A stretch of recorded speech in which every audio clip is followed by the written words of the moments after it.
ഛത്തീസ്ഗഡിൽ മാവോയിസ്റ്റ് ആക്രമണത്തിൽ വീരമൃത്യു വരിച്ച മലയാളി ജവാൻ ആർ വിഷ്ണുവിന് കണ്ണീരോടെ വിട നൽകി നാട്. തിരുവനന്തപുരം പാലോട് ചെറ്റച്ചൽ പാലം ഫാം ജംഗ്ഷനിൽ പൊതുദർശനത്തിന് വെച്ച മൃതദേഹത്തിൽ ആയിരങ്ങളാണ് അന്തിമോപചാരം അർപ്പിച്ചത്. പൂർണ്ണ ഔദ്യോഗിക ബഹുമതിയോടെ കരിമൺകോട് ശാന്തി കുടീരം പൊതുശ്മശാനത്തിലായിരുന്നു സംസ്കാരം.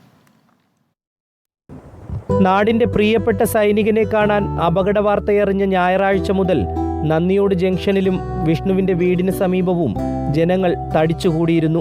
ഇന്നു പുലർച്ചെ തിരുവനന്തപുരം വിമാനത്താവളത്തിലെത്തിച്ച മൃതദേഹം ആദ്യം എത്തിച്ചത് വിഷ്ണു 1.5 മാസം മുമ്പ് നിർമ്മാണം പൂർത്തിയാക്കി താമസമാക്കിയ സ്വന്തം വീട്ടിലായിരുന്നു.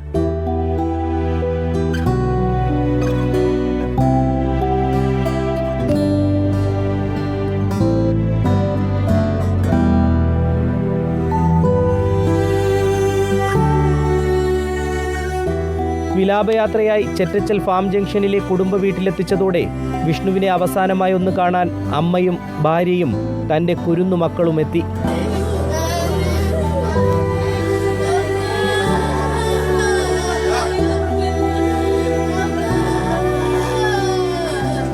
സ്കൂളിലെ പൊതുദർശനത്തിന് ശേഷം വിലാപയാത്രയായി കരിമൺകോട് ശാന്തി കുടീരത്തിലെത്തിച്ച മൃതദേഹം പൂർണ്ണ ഔദ്യോഗിക ബഹുമതികളോടെ സംസ്കരിച്ചു.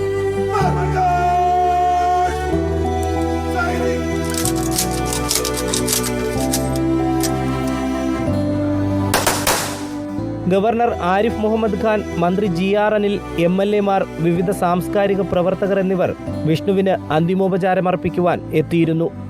റിപ്പോർട്ടർ, തിരുവനന്തപുരം.